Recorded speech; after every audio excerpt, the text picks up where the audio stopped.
video is to walk you through the home loan process one step at a time, and this is a scenario as if you were working with a mortgage broker to get your loan done. Well, the best place for us to start is at the start, so let's do that. The first thing you're going to do is an interview and an application. This could be done on the phone or online or in person. And what's going to happen is your loan officer is going to get various basic information from you using what's called the Uniform Residential Loan Application. It's a 1003 is what they call it in the industry. It's going to give basic personal information about you, basic employment information, basic financial information, and you're going to tell your loan officer the desired loan situation you're looking for, whether it's a purchase or a refinance or that sort of thing. The next step is your credit assessment. Your loan officer is going to pull what's called a tri-merge credit report, which is from all three credit bureaus. That report is going to clarify all of your debt obligations and show if there's anything outstanding or that you're behind on. It's going to reveal your credit score to the loan officer. It's going to help your loan officer determine what's called your qualifying ratios. There's two ratios. One is a housing ratio, which means how much house can you afford based on the amount of income you make. And then also your debt to income ratio, which shows how much debt you have compared to the amount of income you have on a monthly basis. The next step is going to be the loan officer's assessment. He's going to take all that information and he's going to look for trouble spots. He's going to determine what documentation is going to be needed. He's going to communicate those initial needs to you. He's going to determine the programs that you qualify for, and he's going to determine the possible loan amount that you can qualify for as well. From there, you're going to go to this step where the property is determined and an offer is made. Now, a lot of people will do this before they even go looking for a loan, which isn't the best idea because you can make an offer on a property that you can afford loan-wise. So it's better to go to your lender first. And you and your realtor will go and you'll find the property and you'll make an offer on that property. And that will be a legally binding document if it's accepted. The next step is when the contract is accepted or countered. Sometimes the seller will counter your offer with something they think they would like to see in it.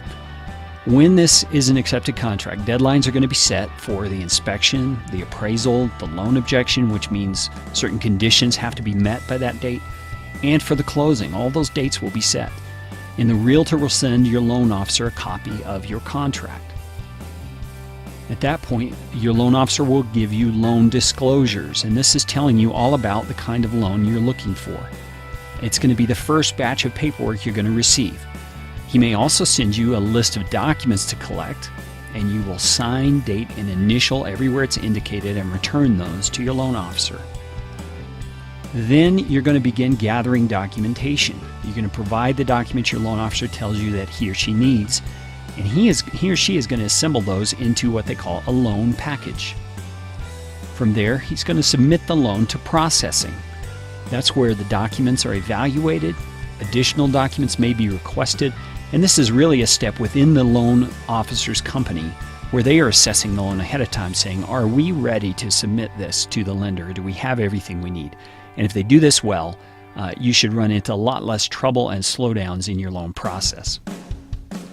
Next, it is submitted to the lender by your loan officer's company. The lender is going to evaluate the loan package. They're going to ask questions like, does it conform to the federal guidelines for this kind of a loan? Does it conform to our company overlays, which are additional qualifications they have as a company, as a lender? And does it contain all the needed documents that we are looking for? If so, they will give you a conditional approval, which means we approve this loan if you meet these certain conditions. And those are if conditions, okay? So it's usually additional documentation they're going to want about employment or tax returns or things like that. Then you're going to go to the inspection and appraisals being ordered.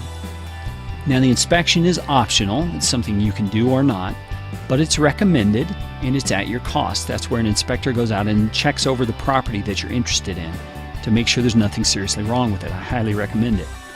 An appraisal is required by your lender, and this is going to be your cost up front. This is being recorded in 2013, and those right now are running anywhere from $450 to $650, depending on the house and the location and all that sort of stuff.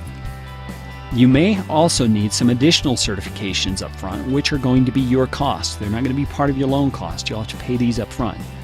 Things like a foundation certification if you're getting a manufactured home, Sometimes the lender will want to see an improvement location certificate, which shows where the home is on the property. You may have to get well tests if the property has a well. You may have to get septic inspections or tests if the property has a septic system. Those are all your costs. Then at this point, you're going to be working on the conditions the lender has set. Your loan officer is going to instruct you what's needed, and you're going to work together to get those conditional to the lender. Once you submit them, the lender may ask further questions about those conditions, which you will need to present as well. The next step is when the appraisal or inspection reports are received.